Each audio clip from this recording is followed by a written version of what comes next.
Welcome to Worlds Cooldown, presented by State Farm, your one-stop wrap-up for all things Worlds. We have made it to the semifinals, and we're already through our very first one, a 4-game series domination. Honestly, coming out of Damwon across the series in 3-1 fashion in the final stages of the World Championship. And today it was Damwon Gaming that walked away with victory and a spot in the finals. Azael, talk to me about that. It ended in quite dramatic fashion. Fastest game in Worlds history was that game. Yeah, I mean, dramatic fashion, I feel like it's almost an understatement, man. Like, Damwon, clearly they've been talking about the rematch with G2 from the very beginning of Worlds coming into this. They were so hungry to get revenge for last year, and not only did they slam them in that final game, 19-minute win, they try to make the Rift Herald dance on them with the Kindred ultimate. Then they used G2's celebration against them. They're flashing ID and FPX emotes earlier. Like, this was the most savage BM I've ever seen in LoL Esports. This was actually insane, and I am already excited for a rematch. I already want to see what G2 would do if they could beat them again.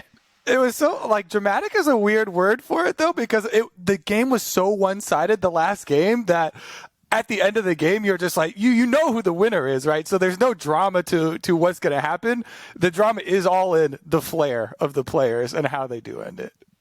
It's what I love about it, because you oftentimes hear these interviews of the players themselves saying they want rematches like these again, and then you don't see the comeback. You don't see necessarily the players getting that satisfaction afterwards or making it public.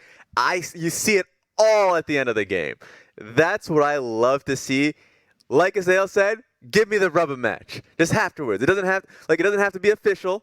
You know, we could have it on the side, but like stream it, send it out there. Underground.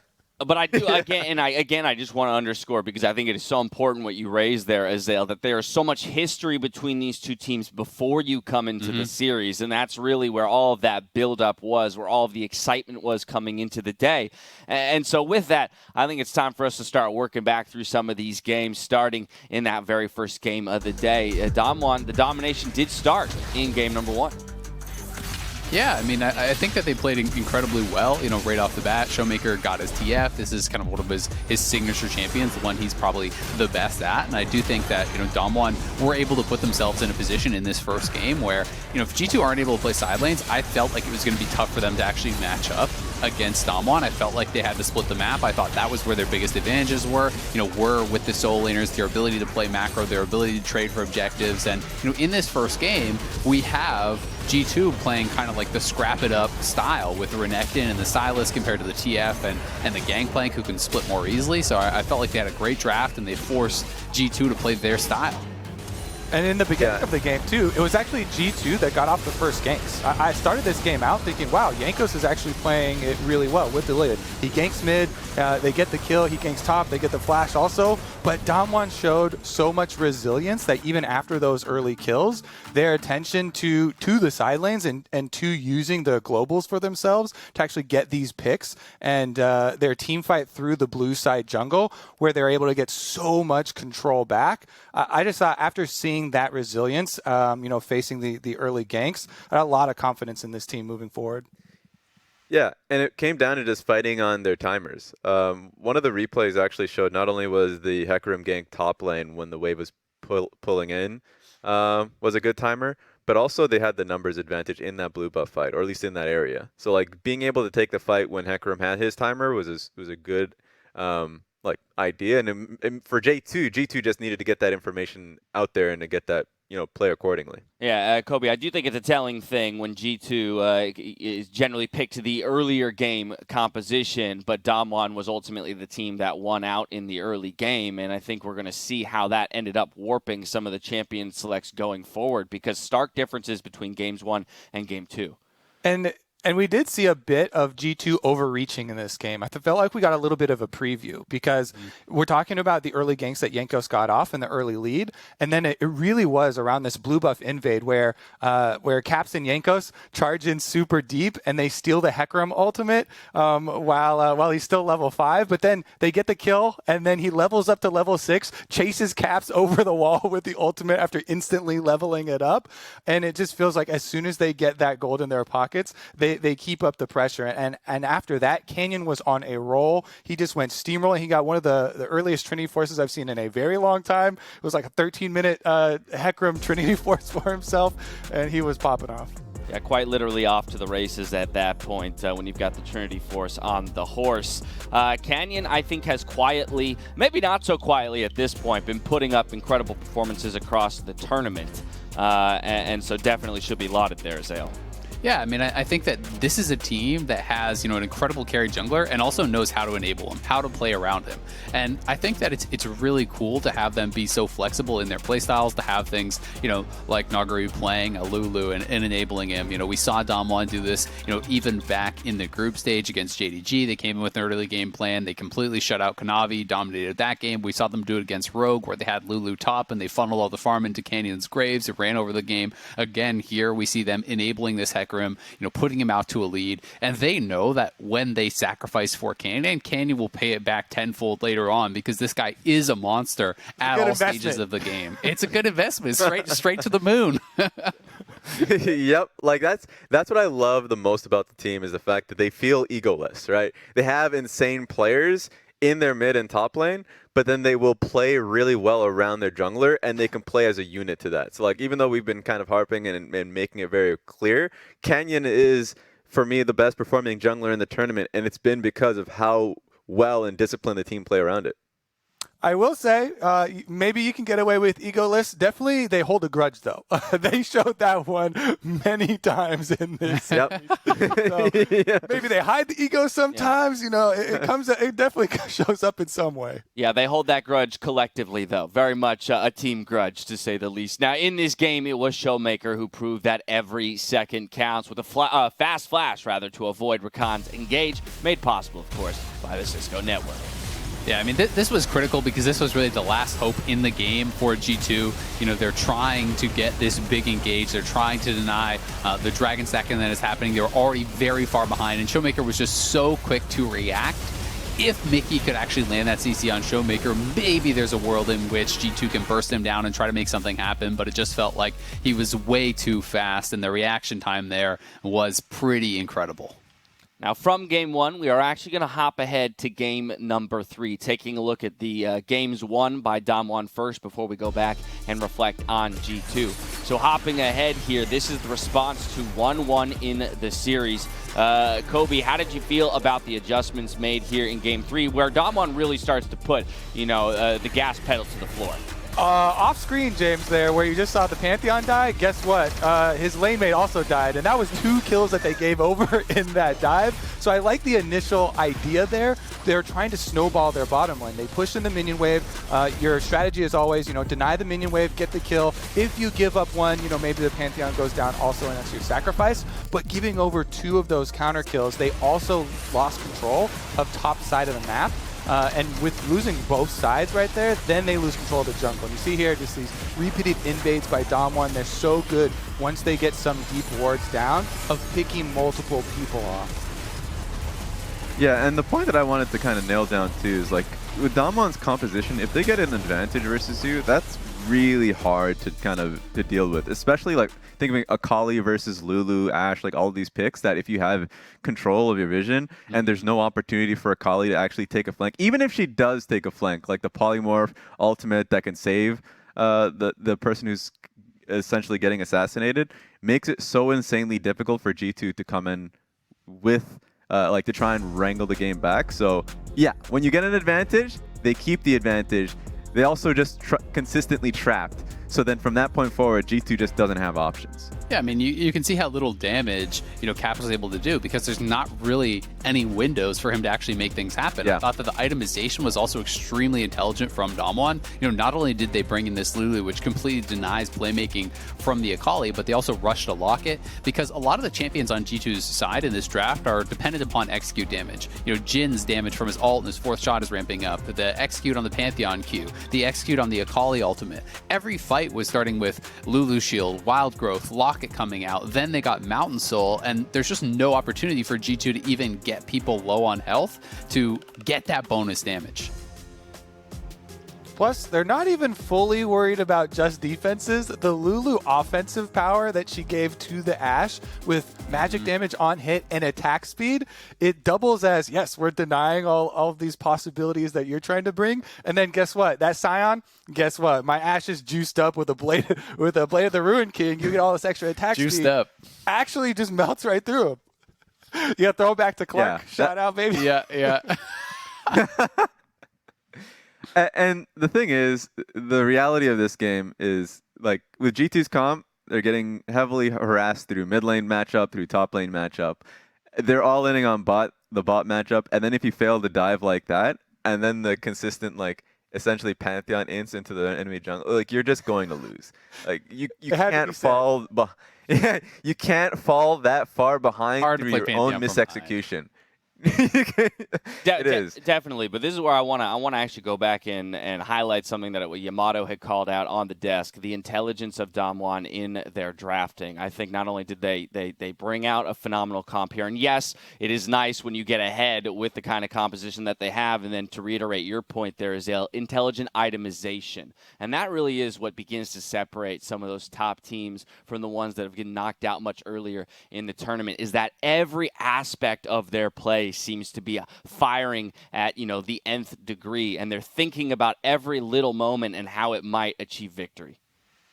Yeah, and I mean, I think that can be the difference between an incredible team like G2 who made the semifinals and potentially a world champion. Damwon are going into the finals, and I've got to say, it still feels like they haven't been challenged. Right? They absolutely crushed the quarterfinals. They absolutely crushed the semifinals. They absolutely crushed their group. They've lost 2 games. One was, against G2, where G2 played incredibly well and deserving of the credit. We'll cover that later. The other one was after they had already secured first place in their group, and it didn't really feel like there was much stakes there. I mean, this team has just been so dominant. They are so well-rounded, incredible players, good drafting. The itemization seems really smart most of the time. It's just like, well, how do you attack them then, right? They're just not really making any mistakes and kind of showing any holes.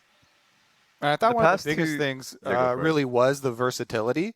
And it's something that I mentioned, coming into this series as well, is that Damwon, because they've been stomping so hard this year, they haven't been pushed to show a lot of these different strategies quite yet. And so here, at least, we do get a look at it. And top lane flexibility has been a really big discussion point, with people like Bin just playing carries over and over and over, and then the possibility of tanks / supports being played on the top side are really important, because that Lulu pick really was kind of the linchpin here of the entire composition, being able to take down the carry as well as defend against the burst.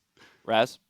Yeah, that's why I love the fact that you talked about the drafting element being so strong from their side, and also just the last 2 series we saw from them, DRX and in this one, the games have been Damwon favored for the first 10 minutes, just because of just straight through execution.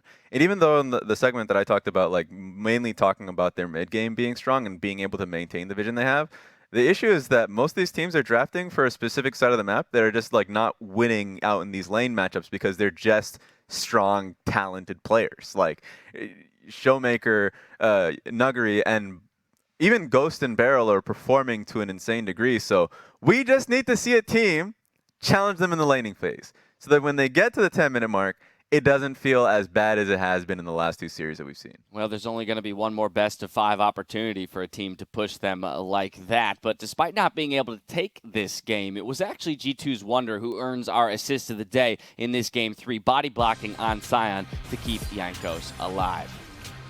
Yeah, love to see it, because even just watching out Perks getting Ashe arrowed, like he just goes straight forward to keep his man alive for as long as possible. Understanding his role there, because it could have been worse. It was already pretty bad at this stage of the game, but recognizing once the Ashe arrow hit, you're like, all right, I know my job. Just be that sturdy wall.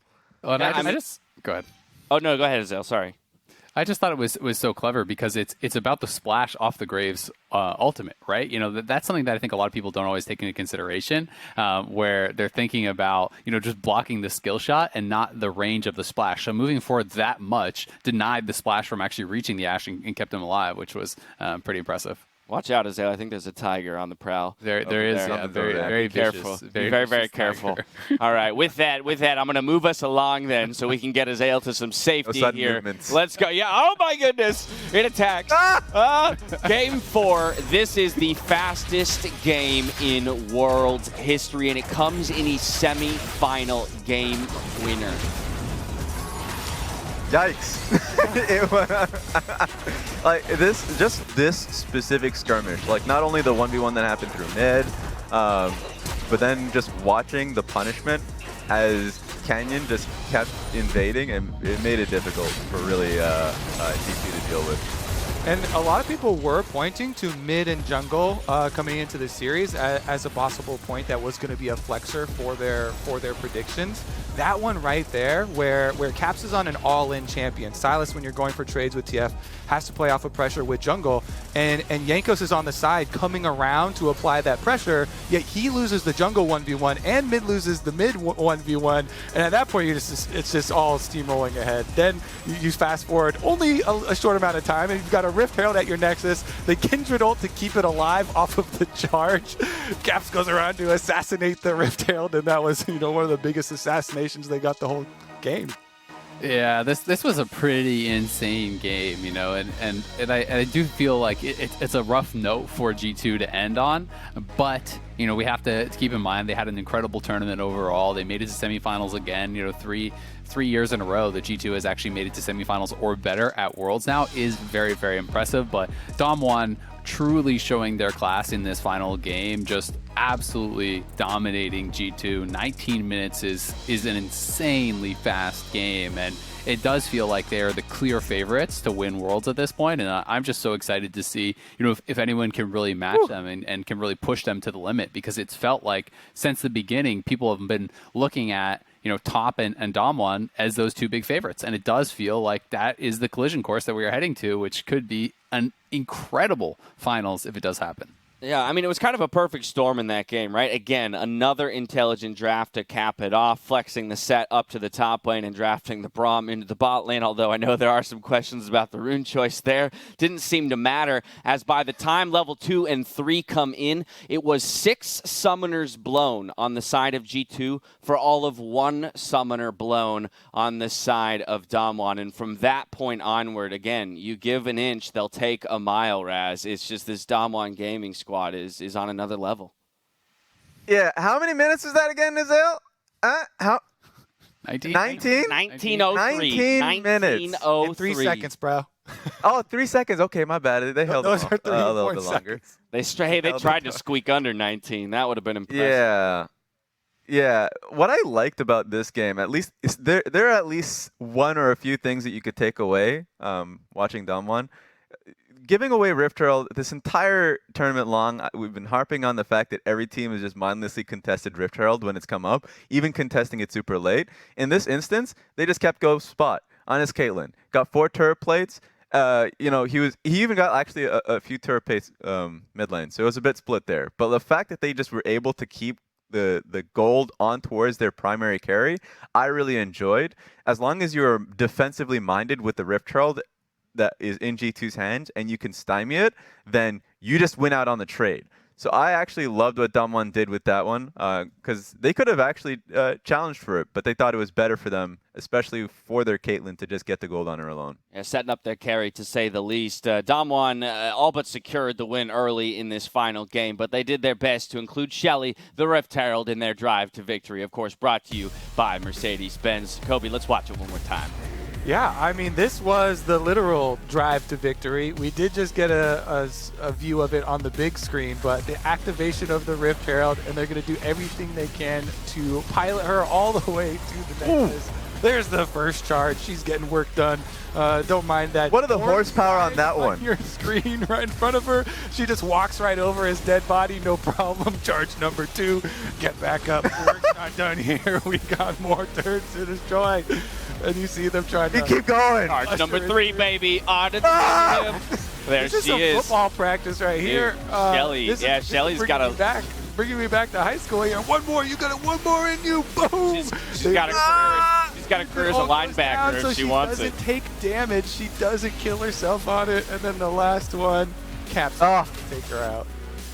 Caps. Trip near the end zone. I feel like I've seen that replay before. Celebrating too early. There you go. That's what it was. Celebrating at 19 minutes flat, not 19:03. That's a big mistake. It's a big mistake. There you go. All right, well, before we look ahead at tomorrow's games, let's hear from Laura, who caught up with Dam1's mid laner, Showmaker. Thank you very much, Dash. Laura here from 1-3 to 3-1. Dam1 advanced to finals. And I have Showmaker with me to talk about the victory. Thank you very much for joining me. Congrats on reaching finals. I know that this one was super important to you. So was this the revenge you were hoping for against G2? 네, 우선은 결승 진출하신 거 정말 축하드립니다. 특히나 담원에게는 굉장히 중요했던 매치였던 것 같은데 오늘 경기가 조금 본인들이 원하시던 그 복수의 대회 자리가 됐을까요? 네, 네, 저번 경기랑 좀 네, 스코어도 똑같고 저희가 질 때랑 그리고 좀 경기 내용적으로도 진 판은 좀 못했는데 이긴 판들은 다 깔끔했던 것 같아서 네, 충분히 복수를 한 것 같습니다. Yeah, I think we got our revenge this time around. We had the exact game score when we lost last year, and also, yeah, we did underperform in the game that we lost, but at the same time, the games that we won, I think we played really cleanly, and we were able to get a very clean victory. Yeah, such a strong performance, especially this last game, which is the fastest win at Worlds ever. And I know that you guys were having fun during the game, flashing in the emotes, jokingly making fun of Caps in the end with the victory moment. So tell me, how invested were you in this best of 5? 네, 오늘 특히나 오늘 마지막 경기가 정말 역대급으로 가장 월즈에서 빨리 끝난 경기이기도 했고 경기 내적으로도 보자면 정말 계속 인장을 여러 개 띄우는 듯한 한 모습도 보였고 또 마지막에 캡스 선수의 그 세레모니도 이제 따라한 그런 모습이 나오면서 경기를 많이 즐기시는 것 같았는데 오늘 경기에 어느 정도로 몰두하고 계셨나요? 사실 좀 첫 경기랑 좀 두 번째 경기, 진짜 세 번째 경기 할 때도 긴장이 좀 많이 됐었는데 좀 네 번째 경기 때 초반에 좀 이득을 너무 많이 봐가지고 좀 저희가 뱀픽적으로도 좋았고 그 초반에 이득도 봐서 그냥 좀 쉽게 게임이 흘러가는 것 같아서 그 이후부터 좀 팀원들이랑 농담도 하면서 약간 네 감정 표현도 하면서 그렇게 했던 것 같아요.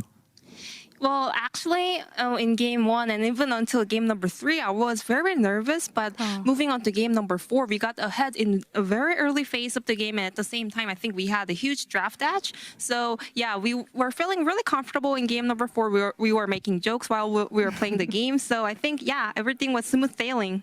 It feels like the circle is complete now for Dam1, now that you beat G2. But from last year to the level of performance you displayed today, what do you identify as the most noticeable improvements that led Dam1 to be as strong as you are today? 네, 오늘 정말 이제 담원의 그런 모든 스토리 라인이 완성된 듯한 그런 모습을 보여주셨는데 그럼 작년이랑 비교했을 때 가장 두드러지게 변화했거나 개선된 점을 뽑자면 무엇일까요? 일단 전체적으로 선수들이 저희 팀원들이 엄청 많이 똑똑해진 것 같고 그다음에 네, 많이 똑똑해진 것 같고 챔프 폭도 넓어진 게 좀 큰 것 같아요.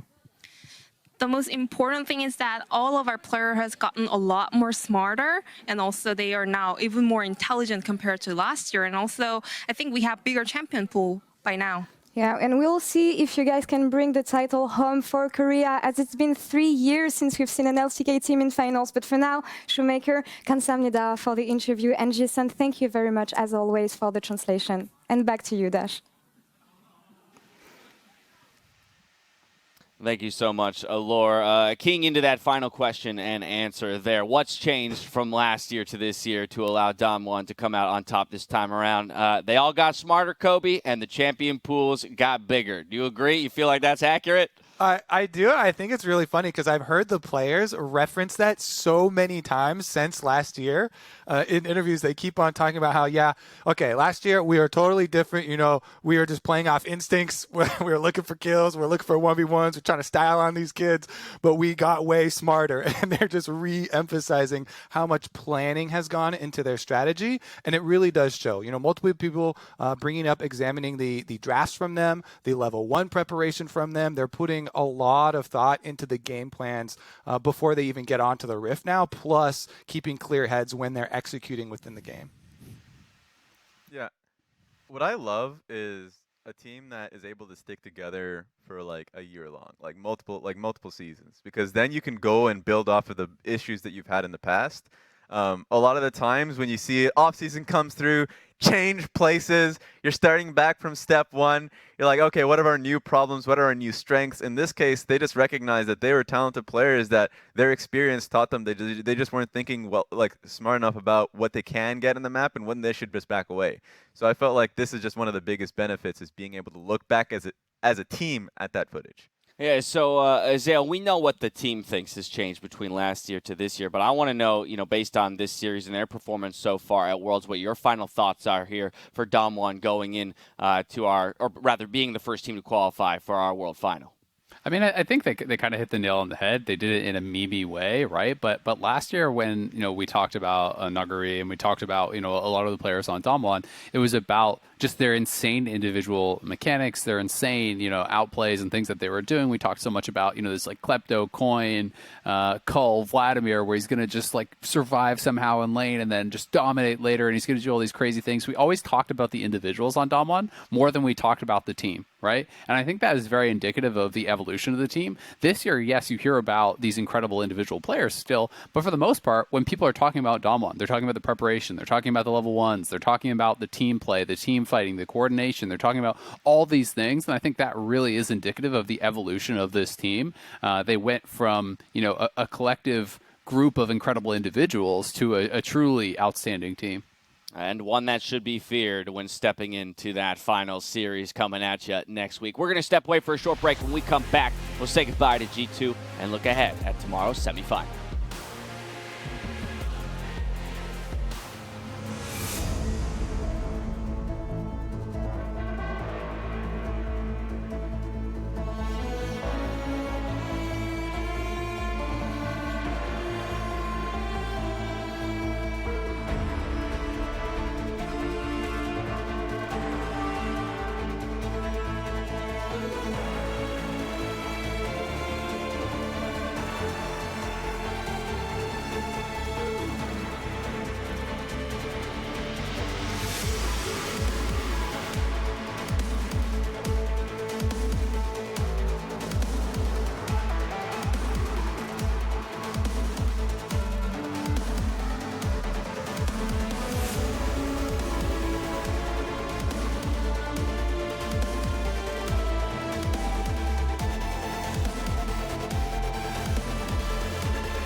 Welcome back to Worlds Cooldown, presented by State Farm. Now, today was a tough day for EU fans, but G2 can be proud of their Worlds run with the top 4 finish. 2 years in a row, the best performing Western team on the international stage and at the World Championship.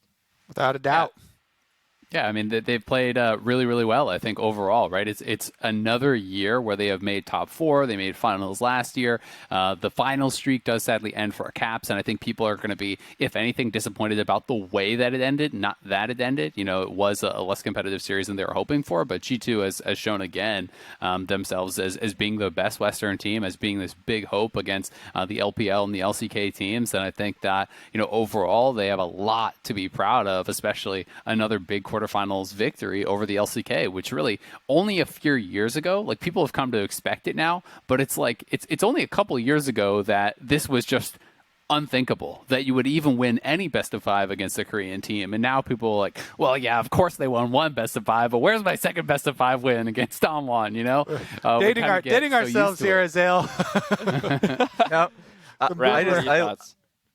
I love at least with the story with G2, like how they can just turn it on during best of 5s, that it felt like even with the topsy-turvy regular season that they had, like the moment that hit in playoff time in the LEC, and then of course the same could be said in the quarterfinals that they had versus Gen G, like they really ramped it up. And it changes the global conversation that when you're hearing players like Rookie in interviews, or even the LCK players in interviews, they reference back G2 a lot. So it changes the conversation for Worlds to really feel like a global sport. Let's dive straight into those Game 2 highlights, Kobe. Take a look at where G2 was able to pull out a victory. This was a bit of a contentious game, but ultimately they were able to find it. I mean, this was a game where I thought the series was going to be a great one, honestly, because this is G2 firing back immediately after.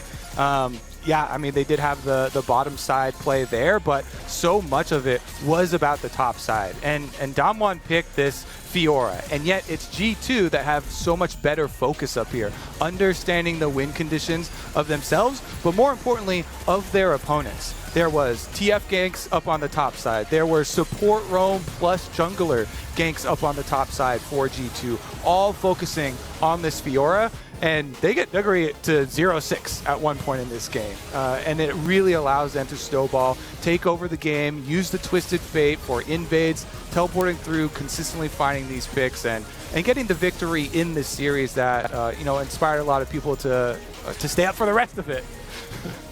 Yeah, I mean, I think that this was G2's best chance to actually win the series, was playing games like this, because they are so good at coordinating in the side lanes, at spreading the map, at picking teams apart. And I think that because they actually got TF this game, it wasn't Showmaker on it, they had the opportunity to then do that. I think that, as far as the individual play from Noguri, a lot of people were kind of flaming him because he had a lot of deaths, but like in a lot of these situations, he's almost getting kills in 1v2s, but it's G2 that deserve the credit for actually setting up the plays more intelligently. Caps, not only did he make way more plays to those side lanes, it was often him trading an ult for a teleport, which is trading up, and he actually denied the opportunity for Showmaker to consistently steal his ultimate to be able to make plays of his own or even match those roams. So I really do think this was indicative of the best of G2 in this game here, and it's just a shame that they couldn't actually recreate these style of compositions multiple games going forward and really try to push Damwon in those subsequent games. Raz? Yeah, and I think a lot of it came into I kind of didn't really put as much importance as I should have in the stylistic similarities in both Damwon and G2 and how they find success in like Twisted Fate side lists, split pushing side lanes, just things where you're not picking just outright ball up team fight comps. You're picking something that recognizes the side lane, that wants to get advantages there first and trying to find picks and skirmishes. And I think Damwon did that better in this series, and it really showed. It made the series seem a lot less back and forth, because the stylistic similarities I felt like were a lot more apparent. I think it's a great point, and it highlights what was earlier said around the idea of getting out to the side lanes and affecting things. So if all matchups, are going to be contentious, who can support those carry matchups more is ultimately going to determine the difference. I think one thing that did go as expected, of course, was the mid lane matchup. We knew that Showmaker versus Cap was going to be a show, to say the least, and I think both players did deliver. Yes, they did, James. Honestly, at the beginning of the series, when we saw Caps getting the Silas, I started creating a meme for Caps Silas because he had done so well on it previously, but I ended up wanting to use it for Showmaker's Silas. Look at this replay. He 1v2s on bottom side, goes, steals the Kindred ultimate, saves it for later. Once he sees the gold card pulled, pops it so he doesn't die within the stun, then goes to the edge of the Kindred ultimate for the Kingslayer, plus double heal off of the ultimate that he just stole and absolutely styled on them. What big play from him. I was super excited for this mid lane matchup, and it definitely delivered. Both of them are great. Yeah, that singular play there on the bottom side of the map is one point where it felt like maybe Damwon had found some life in that game number 2. But that's where, again, we got to give some kudos to G2 for recouping right after those 3 kills go over and find their next team fight in a Baron to roll it towards a victory. Azael, again, I know we've already talked about this team a bit and how proud they should be, but final thoughts here on G2 as we say goodbye to them here on the world stage. I mean, I think they represented themselves well. I think they came into this, into this series heavy underdogs. Coming into Worlds, honestly, I think people were looking kind of at the big 3 of JDG, of Top, of Damwon, and people had G2, just outside of that. But they actually, lasted longer in the tournament than JDG. I think they played very well in some extremely exciting League of Legends, and honestly, over the years, they've become, one of my favorite teams to watch just because of this explosive style. And I would always rather watch a series like this where the team, wins fast, loses fast, is actually playing to win instead of just, sitting back and trying to not lose and giving up things and slowly bleeding out. Yeah, and I love the style that this team has. Not only like the high expectations, I think is one thing that it comes in from the EU fans. That's fair. For me, what I enjoy is the fact that they just they make fun of themselves. Like when they have a bad game, they'll like their social media account is probably the biggest like detractor of G2 itself. Like that kind of free environment I think is great. I really hope that this team comes back together next split, because they're a team that very clearly challenges themselves. They still feel like a student of the game, even though the fact that they're evolving to now more like kind of play around Jankos in this meta. I think a meta does not break G2.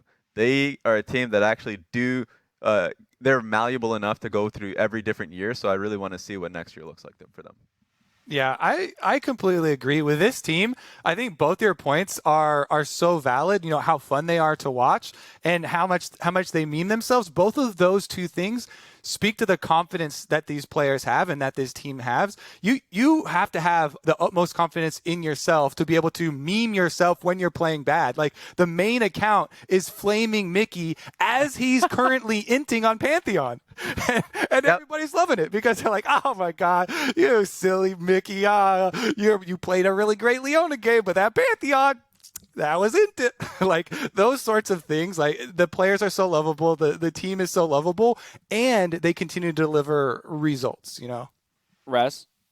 Yeah, I just want to say I just love the fact that you already mentioned it. Like even the Nidalee spear memes that would happen. Like these are such damn good players, and they're still willing to point out what feels like the 1% play. Like that one game they had bad. Oh, we're memeing it to all entirety because that's how comfortable they are in their own skin. Yeah, valuable traits to be had, and I don't want to undersell the showmanship that this squad has brought to the international stage, and we now are seeing rub off on other teams. Azael, we don't get the most savage ending to a best-of-5 series on the world stage unless G2 goes out there and does it first. And I, for one, as a fan of League of Legends and a fan of competition, am loving it when pro players step up, make statements, but are also willing, as we have said, to laugh at their own mistakes and failures and things like that. It's what's going to allow us to grow and evolve as a community. I love it. G2 salutes to you. This series is over, which means we only have 2 left at Worlds 2020, and we'll see the next one tomorrow as the 2 remaining LPL teams battle for a spot in the finals with Top Esports versus Suning, the 1 and 3 seed from the LPL, going at it, Raz. Like a flashback to last year. What the heck? LPL semifinals? Essentially, like I love being able to watch like a regional duel happen. Top Esports and Suning. We've seen this one before. I think it's going to be a vastly different outcome. The outcome, I actually still tip towards Top. But I don't think it's going to be a 3-0 smashing like we saw in the LPL semifinals. I think that changes. Yeah, I mean, I'm really excited for this one. I think that Suning has leveled up throughout Worlds. Even against JDG, yes, they didn't play them in playoffs, but, JDG was showing a much higher level throughout the LPL compared to Suning, really over the course of the entire year. In spring, Suning wasn't even in playoffs. JDG won. In summer, JDG was in the finals. Well, Suning had just gotten slammed, by Top, and JDG pushed Top to 5 games. So, you wouldn't have expected on paper Suning to even be able to take down JDG. So I do think that this is a different series. I agree. I think that Top is the better team. I think that they are favored, but I expect Suning to be able to push them and this to be an incredible series. I certainly hope so, because as much as you're like, oh yeah, I like seeing the regional battles like we just saw previously this year, the last one of these we saw was the DRX Damwon game, and that was not fun to watch. Honestly, that was not fun because it was the expected result. It was another 3-0. I'm really hoping, and you guys bring up some really good points for Suning. They have completely evolved, especially during this tournament, and on the biggest stage, under the pressure of playing against all of these other great teams from around the world, all of the different metas, all the different champions and strategies that they're going after. They haven't changed completely, though. So there are some specific things for the strategy in this matchup I'm looking for. It is both the top and the bottom lane. Top side, Top smashed them before with counter picks for 369. They got counter picks, they prioritized that, and they sent Karsa top to really make those counter picks work. And that was one of the reasons they 3-0'd Suning in the semifinals. The other side was Jackie Love and Yuyanja on the bottom side just earned CS and pressure advantages by themselves versus Suning. So I'm looking at Hwangfeng, who has exponentially grown and become a lot more powerful, to change this story for Suning in order to make it a more interesting matchup. Rez? Yeah, I think the one thing that I think will change the most is the bot lane. Because what we've seen from Hwangfeng and Sword Art has been just an outright level up in consistency. When they play to their bot side regionally, a lot of the times you get incremental advantages where I feel like they're really starting to pay it off in their team fights. And what we've seen, like, I understand Kobe referencing like regional team kills in these best of fives. They just feel boring and they feel like it's the same thing. LPL is a different type of beast.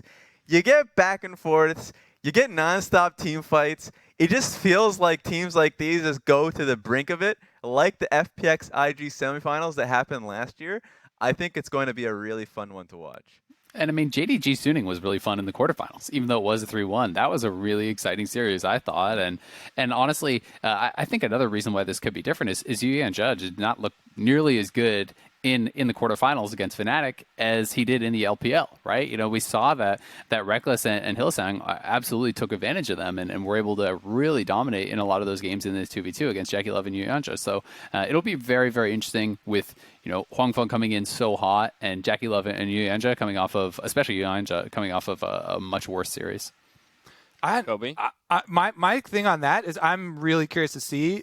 I thought a lot of my credit in that discrepancy in bottom lane was on the Fnatic side and creating these moments on Yuyanja, because Yuyanja, to me, obviously, I think is the most criticized player on this team that most people look at, and it has had those moments. I just thought that Fnatic identified it super well. So we'll see, if they can actually repeat the success that Fnatic's bottom lane had. Yeah, I'll just say for me, I think the big difference here between what would have been the regional matchup between these two teams and now here at the world stage is the two major step-ups for Suning that I've seen. SOFM, I feel like, has hit another level here on the world stage, and I'm very excited to see that matchup against Karsa. And then, as you guys mentioned, Yuyanja perhaps getting taken advantage of in a few opportunities or a few moments in this tournament. Sword Art, as well, has arguably been a top-performing support throughout the entire Worlds tournament, Rez. There are a lot of great stories here, and if you've watched LPL for quite some time, you're like, I love the fact that you mentioned SOFM, because the story of SOFM being in the LPL for so damn long, and the one time he leaves like Snake/LNG, he makes it so far. He just books it towards like essentially just one stop, getting a ticket to the finals. And so it's fun to be able to see it from this perspective. It's also fun to be able to see it from the eyes of like Karsa and Sword Art, like who've been together before on Flash Rolls. Like these storylines are so damn fun no matter how you cook it. So I want to see who ends up getting it. I like that you said a one-stop ticket, because that one stop is this semifinal here against Top Esports. It will be their toughest battle yet, but this storyline here also needs to be recognized. Former teammates, longtime friends in Karsa and Sword Art now up against each other here in a Worlds Best of 5. The journey of these guys is just so incredible to track. And like the thing is, that brotherhood's still there. Every single time you see an LPL like photo shoot that happens, they're holding up the same like pose and everything. All the Flash Rolls members are holding up the same pose just so they can like look back at it. And even during this tournament, they're getting out and having a bite to eat together. Like it's just like during the best of fives that were happening. Like I think it's really fun being able to see that kind of friendly rivalry in a sense, kind of pay off to this one best of 5. Yeah, and the bonding of that Flash Wolves team is kind of expected. Like, they spent 3 years with the same players consistently showing up at international events. You know, this is the LMS's star, right? This is the one that always delivered, always would have these performances that we would always get so closely associated with. But I liked when in the little feature that they did on Karsa and Sword Art, which you definitely should go watch. It's really really great work. But the little quip that Sword Art has at the end, where he talks about Karsa, you know, once you left, I want to show you now that I have also improved, because Karsa was the first one to bail on that. Yeah. Karsa was like, I'm out. I'm going to the LPL. I want greener that pastures. championship. And then, you know, later you have Sword Art and Maple and the other big stars of the team that you always talked about with Flash Wolf's success also going over there. But I think it's really cool that Sword Art is also kind of climbing up there after him, and he's like, you know what? I have also improved heavily. Yep, friends until the day, mortal enemies for the length of the best of 5, and then I'm sure right back to friends at the conclusion. That's going to do it for us here. Now for myself, the casters, remote broadcast crews from all around the world, thank you so much for watching. We'll see you tomorrow for Top Esports versus Sunin.